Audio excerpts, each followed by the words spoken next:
ತ್ರಿಗುಣ, ಸತ್ವಗುಣ, ರಜೋಗುಣ, ತಮೋಗುಣ, ಅವುಗಳ ಸರಿಯಾದ ವಿನ್ಯಾಸ ಏನಿದೆ ಅದು ತ್ರಿಗುಣ. ತ್ರಿಗುಣಾನಿತು ಸೂಕ್ಷ್ಮಾಣಿ ಬುದ್ಧಿಗಮ್ಯಾನಿ ಭಾರತ. ಆ ತ್ರಿಗುಣಗಳನ್ನು ಯೋಚನೆ ಮಾಡಿದರೆ ಗೊತ್ತಾಗತ್ತಿಲ್ಲ ಅಂದರೆ ಗೊತ್ತಾಗೋದಿಲ್ಲ. ತ್ರಿಗುಣಾನಿತು ಸೂಕ್ಷ್ಮಾಣಿ ಬುದ್ಧಿಗಮ್ಯಾನಿ ಭಾರತ. ಆ ಬುದ್ಧಿಯ ಹಾದಿಯಿಂದ ಈ ಜಗತ್ತು ಮೂರ್ತವಾಗಿ ತೋರುವ ತನಕ ಒಂದು ದೊಡ್ಡ ಪ್ರಯಾಣ ಉಂಟು. ಇಲ್ಲ ಅಂದರೆ ತ್ರಿಗುಣಗಳು ಅರ್ಥ ಆಗೋದಿಲ್ಲ. ನಾವು ನಮ್ಮದೇ ಆದ ರೀತಿಯಲ್ಲಿ ಜಗತ್ತನ್ನು ವಿಭಾಗ ಮಾಡಿಕೊಳ್ತೇವೆ. ನೋಡಿ, ವಿಜ್ಞಾನಿಗಳನ್ನು ಕೇಳಿದರೆ ಮೊದಲು 108 ಪಾರ್ಟಿಕಲ್ಸ್ ಇತ್ತು, ಯಾವುದೇ ಒಂದು ವಸ್ತು, ಯಾವುದೇ ಒಂದರ ಪರ್ಮಿಟೇಷನ್ ಕಾಂಬಿನೇಷನ್. ಈಗ 130 ತನಕ ಹೋಗಿದೆಯಂತೆ. ನೀವು ಮಾಡರ್ನ್ ಫಿಸಿಕ್ಸಿನವರನ್ನು ಸಂಪರ್ಕಿಸಿ ಪದೇ ಪದೇ ಅಪ್ಡೇಟ್ ತೊಗೊಳ್ತಾ ಇರಬೇಕು. ಇವತ್ತೆಷ್ಟಾಯಿತು ನಿಮ್ಮದು ಲೆಕ್ಕ, ಇವತ್ತೆಷ್ಟಾಯಿತು ನಿಮ್ಮದು ಲೆಕ್ಕ ಅಂತ ಪದೇ ಪದೇ ಅಪ್ಡೇಟ್.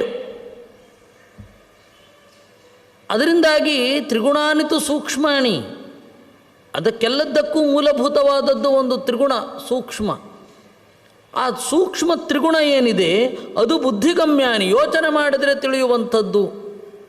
ಆ ಬುದ್ಧಿ ಎಲ್ಲಿಂದ ಬರಬೇಕು? ನಿರ್ಣಯ ಒಳಗಡೆಯಿಂದಲೇ ಬರಬೇಕು. ಹೊರಗಡೆ ಎದ್ದು ನೋಡಿ ನಾನು ಎಣಿಸಿ ಮಾಡ್ತೇನೆ ಅಂತಂದರೆ ಆಗೋದಿಲ್ಲ. ಉತ್ಪತ್ತಿ ಹೇತು ಭೂತಾನಿ ಭೂತಾನಾಂ ಮಹತಾನ್ ನೃಪ. ಆದರೆ ನಾವು ಒಪ್ಕೊಳ್ಳಿ ಬಿಡಲಿ, ಈ ಪಂಚಭೂತಗಳಿಗೆ ಮೂಲ ಕಾರಣವಾದದ್ದು ತ್ರಿಗುಣಗಳು.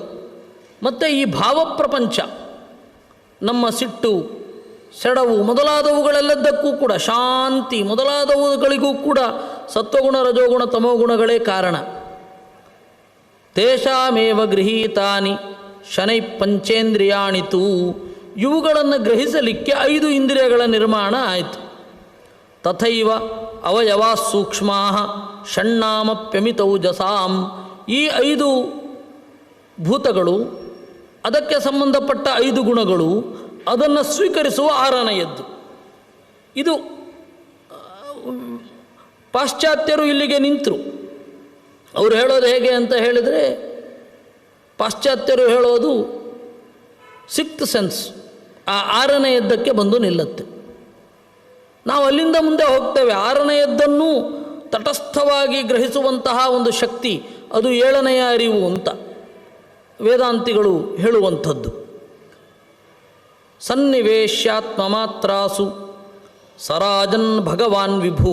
ಇವುಗಳನ್ನು ಆತ್ಮ ಮಾತ್ರಾಸು, ದೇಹದಲ್ಲಿ ನೆಲೆಗೊಳಿಸಿ ಈ ಪಿಂಡಾಂಡದ ಮೂಲಕ ಬ್ರಹ್ಮಾಂಡವನ್ನು ಗ್ರಹಿಸುವ ಹಾಗೆ ದೇವರು ಮಾಡ್ತಾನೆ. ಭೂತಾನಿ ನಿರ್ಮಮೇ ತಾತ ಸರ್ವಾಣಿ ವಿಧಿಪೂರ್ವಕಂ ನಿರ್ಮಮೆ. ವೇದದಲ್ಲಿ ಹೇಳಿದ ರೀತಿಯಲ್ಲಿ ನಿರ್ಮಾಣ ಮಾಡಿದ. ಅದರಲ್ಲಿ ಇದನ್ನು ಮಾಡಬೇಕು, ಇದನ್ನು ಮಾಡಬಾರದು ಅಂತನ್ನುವ ವರ್ಗೀಕರಣ ಅದು ವೇದದ್ದೇ. ದೇವರು ವೇದವನ್ನು ತೊರೆದು ಮಾಡಬಹುದು, ಆದರೆ ದೇವರನ್ನು ತಲುಪುವ ದಾರಿಯಲ್ಲಿದೆ ವೇದ. ಅದಕ್ಕೆ ಕೃಷ್ಣ ಹೇಳಿದ್ದು ತಸ್ಮಾತ್ ಶಾಸ್ತ್ರಂ ಪ್ರಮಾಣಂತೆ ಅಂತ. ನಿನಗೆ ಶಾಸ್ತ್ರ ಪ್ರಮಾಣ, ಬೇರೆ ಯಾವುದೂ ಅಲ್ಲ, ಯಾರ್ಯಾರದೋ ಮಾತುಗಳಲ್ಲ. ತಸ್ಮಾತ್ ಶಾಸ್ತ್ರಂ ಪ್ರಮಾಣಂತೆ ಕಾರ್ಯ ವ್ಯವಸ್ಥಿತವು. ಏನು ಮಾಡಬೇಕು, ಏನು ಮಾಡಬಾರದು ಅಂತ ಹೇಳಲಿಕ್ಕೆ ಶಾಸ್ತ್ರ. ಅಂತಿಮವಾಗಿ ಸಂಪ್ರದಾಯವೂ ಅಲ್ಲ, ಏಕೆಂದರೆ ಸಂಪ್ರದಾಯದಲ್ಲಿ ಅನೇಕ ಲೋಪದೋಷಗಳು ಬಂದಾಗ ಶಾಸ್ತ್ರದ ಮೂಲಕ ಅದನ್ನು ಸರಿ ಮಾಡಿಕೊಳ್ಳೋದು. ಮತ್ತು ಸಂಪ್ರದಾಯ ಇರೋದು ಶಾಸ್ತ್ರದ ರಕ್ಷಣೆಗೆ, ಶಾಸ್ತ್ರದ ಭಕ್ಷಣೆಗಲ್ಲ. ಅದೇ ಶಾಸ್ತ್ರವನ್ನು ಭಕ್ಷಣೆ ಮಾಡುತ್ತೆ ಅಂತಂದರೆ ನಿರ್ದಾಕ್ಷಿಣ್ಯವಾಗಿ ಅದನ್ನು ಬಿಡು. ಈ ನೈಷ್ಠುರ್ಯ ಬರಲಿಕ್ಕೆ ಏನು ಕಾರಣ? ಶಾಸ್ತ್ರನಿಷ್ಠೆ ಇರಬೇಕು. ಈ ಎಲ್ಲ ಹಿನ್ನೆಲೆಯಲ್ಲಿ ಇದರ ನಿರ್ಮಾಣ ಅಂತನ್ನೋದನ್ನು ಹೇಳ್ತಾರೆ. ತೇಷಾಂ ಮಹಾಂತಿ ತಾನಿ ಭೂತಾನಿ ಆವಿಶಂತಿ ತಥೋ ವಿಭುಂ. ಈ ಪ್ರಳಯ ಅಂದರೆ ಏನು? ಇವುಗಳೆಲ್ಲ ತಮ್ಮ ಕಾರಣ ಶಕ್ತಿಯನ್ನು ಕಳೆದುಕೊಳ್ಳೋದು. ಈ ಮಣ್ಣು, ನೀರು, ಗಾಳಿ, ಆಕಾಶ, ಬೆಂಕಿ, ಈ ಎಲ್ಲವೂ ಕೂಡ ತಮ್ಮ ಸೃಷ್ಟಿ ಶಕ್ತಿಯನ್ನು ಕಳೆದುಕೊಳ್ಳೋದನ್ನು ಪ್ರಳಯ ಅಂತ ಕರೆಯೋದು.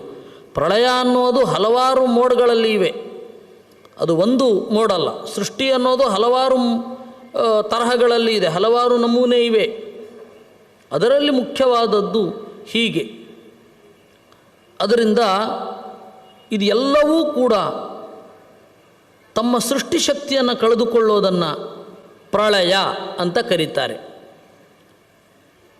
ಯನ್ಮೂರ್ತ್ಯವಯವ ಸೂಕ್ಷ್ಮಾ ತಸ್ಯೇಮಾನ್ಯಾಶ್ರಯಾಣಿ ಷಟ್ ತಸ್ಮಾತ್ ಶರೀರಮಿತ್ಯಾಹು ತಸ್ಯ ಮೂರ್ತಿರ್ಮನೀಷಿಣಃ.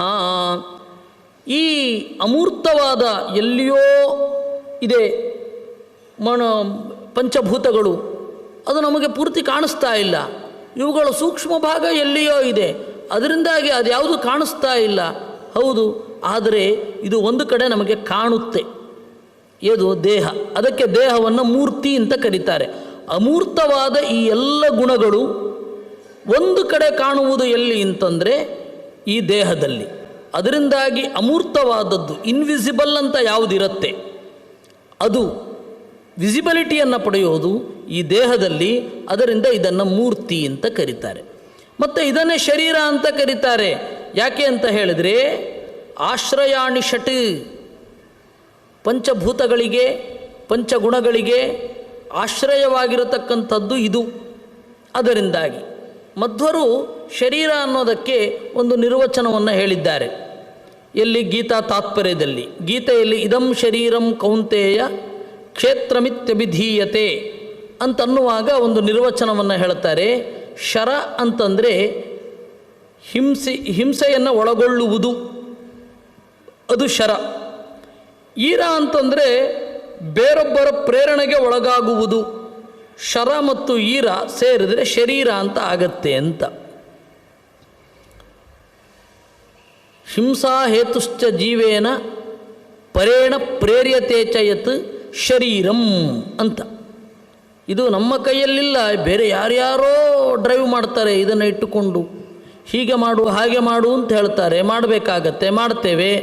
ಅದು ಪ್ರೀತಿಯಿಂದ ಆಗಿರಬಹುದು, ದ್ವೇಷದಿಂದ ಆಗಿರಬಹುದು, ಮೋಹದಿಂದ ಆಗಿರಬಹುದು, ಅನುಕಂಪೆಯಿಂದ ಆಗಿರಬಹುದು, ಯಾವುದೇ ಆಗಲಿ ಬೇರೆಯವರು ಇದನ್ನು ಕಂಟ್ರೋಲ್ ಮಾಡ್ತಾರೆ. ಅದರಿಂದಾಗಿ ಇದು ಈರ. ಯಾವುದೋ ಒಂದು ಟೈಮಲ್ಲಿ ಈ ದೇಹದಿಂದ ನಮಗೆ ತೊಂದರೆ ಆಗತ್ತೆ, ಅದರಿಂದಾಗಿ ಇದು ಶರ. ಎರಡು ಸೇರಿದ್ರೆ ಶರೀರ ಅಂತ ಆ ನಿರ್ವಚನ ಅಲ್ಲಿ. ಪುರಾಣ ಇನ್ನೊಂದು ತರಹದ ನಿರ್ವಚನ ಹೇಳುತ್ತೆ. ಯಾಕೆಂದರೆ ಒಂದು ವಸ್ತುವಿಗೆ ಒಂದು ಆಯಾಮ ಇರೋದೇ ಇಲ್ವಲ್ಲ. ಪ್ರತಿಯೊಂದು ವಸ್ತುಗಳು ಬಹ್ವಾಯಾಮಗಳನ್ನು ಒಳಗೊಂಡಿದೆ. ಅದರಿಂದಾಗಿ ಶಬ್ದ ಅಷ್ಟು ಸ್ಟ್ರಾಂಗ್ ಆಗಿರಬೇಕಾಗತ್ತೆ ಒಂದು ಶಬ್ದ. ಅದರಿಂದಾಗಿ ಇಲ್ಲಿ ಬೇರೆ ಅರ್ಥ ಹೇಳಿದ್ದು, ಅಲ್ಲಿ ಆಚಾರ್ಯರು ಗೀತೆಯನ್ನು ಹೇಳುವಾಗ ಬೇರೆ ಅರ್ಥ ಹೇಳಿದ್ದು. ತೇಷಾಮಿದಂತು ಸಪ್ತಾನಾಂ ಪುರುಷಾಣಾಂ ಮಹೂಜತಾಂ. ಈ 6 ಆಯಿತು. ಈ 6 ಆದಮೇಲೆ ಒಂದು ಬಂತು, 7ನೆಯದ್ದು. ಇವುಗಳ ಒಟ್ಟಂದ ಏನಿದೆ ಈ ಜಗತ್ತು, ನಾವು ಕಾಣುವ ಜಗತ್ತು, ನಾವು ಕಾಣಬೇಕಾದ ಜಗತ್ತು, ನಾವು ನೋಡ್ತಾ ಇರುವ ಈ ದೇಹ, ಇದನ್ನು ಅರ್ಥ ಮಾಡಿಕೊಳ್ಳಲಿಕ್ಕೆ, ಇದು ಆರೋಗ್ಯವಾಗಿರಲಿಕ್ಕೆ, ಇದಕ್ಕೆ ಸೌಲಭ್ಯಕ್ಕಾಗಿ ಈ ಜಗತ್ತಿನಲ್ಲಿ ಬೇರೆಲ್ಲ ನಡೀತಾ ಇರುವಂಥದ್ದು. ಸೂಕ್ಷ್ಮಾಭ್ಯೋ ಮೂರ್ತಿ ಮಾತ್ರಾಭ್ಯ ಸಂಭವತಿ ಅವ್ಯಯಾಧ್ಯಯಂ. ಈ ತರಹದ ಕಾಣದ ಆದರೆ ಯಾವಾಗಲೂ ಇರುವ ಭೂತಗಳಿಂದ ಇದು ವ್ಯಯ, ಕಣ್ಮರೆಯಾಗ್ತಾ ಹೋಗುತ್ತೆ. ಪಂಚಭೂತಗಳು ಯಾವಾಗಲೂ ಇರ್ತದೆ, ದೀರ್ಘಕಾಲ ಇರುತ್ತೆ. ಆದರೆ ಅದನ್ನು ಇಟ್ಟುಕೊಂಡ ಈ ಜಗತ್ತು, ಈ ದೇಹ ವ್ಯಯ ಆಗ್ತಾ ಹೋಗುತ್ತೆ. ಭೂತಾದಿ ಮಹತಸ್ತಾತ ಏನ ವ್ಯಾಪ್ತಮಿದಂ ಜಗತ್ ತಸ್ಮಾದಪಿ ಮಹಾಬಾಹೋ ಪುರುಷಾ ಪಂಚಯೇವಹಿ. ಈ ರೀತಿ ಜಗತ್ತು 5ರಿಂದ ವ್ಯಾಪಿಸಿದೆ. ಎಲ್ಲವನ್ನೂ ಈ ರೀತಿ ಸಂಖ್ಯೆಗಳಿಂದ ನೋಡಬಹುದು. ಕೇಚಿದೇವಂ ಪರಾಂ ತಾತ ಸೃಷ್ಟಿಮಿಚ್ಛಂತಿ ಪಂಡಿತಾ ಅನ್ಯೇಪ್ಯೇವಂ ಮಹಾಬಾಹೋ ಪ್ರವದಂತಿ ಮನೀಷಿಣಃ. ಕೆಲವರು ಈ ತರಹದ ಜಗತ್ತನ್ನು ಇಷ್ಟಪಡ್ತಾರೆ. ಹೇಗೆ? ಸಾಧನೆಗೆ ಉಪಯೋಗ ಆಗಬೇಕು ಅಂತ. ಇದರಿಂದ ಏನನ್ನೋ ಹುಡುಕಬೇಕು. ಈ ದೇಹ ಅನ್ನೋದು ದೋಣಿ ಇದ್ದ ಹಾಗೆ, ಈ ದೇಹವೇ ಮನೆ ಅಲ್ಲ. ಈ ದೇಹವೆಂಬ ದೋಣಿಯನ್ನು ಬಳಸಿ ಇನ್ನೇನನ್ನೋ ದಾಟಿ ಹೋಗಬೇಕು ಅಂತ ಇಷ್ಟಪಡ್ತಾರೆ. ಅವರು ಮನೀಷಿಣಃ, ಪ್ರಜ್ಞಾವಂತರು ಅಂತ ಪುರಾಣ ಅವರನ್ನು ಹೊಗಳುತ್ತಾ ಇದೆ. ಯೋಸಾವಾತ್ಮ ಪರಸ್ತಾತ ಕಲ್ಪಾದೌ ಸೃಜತೆ ತನುಂ ಪ್ರಜನಶ್ಚ ಮಹಾಬಾಹೋ ಶಿಶೃಕ್ಷುರ್ವಿವಿಧ ಪ್ರಜಾ.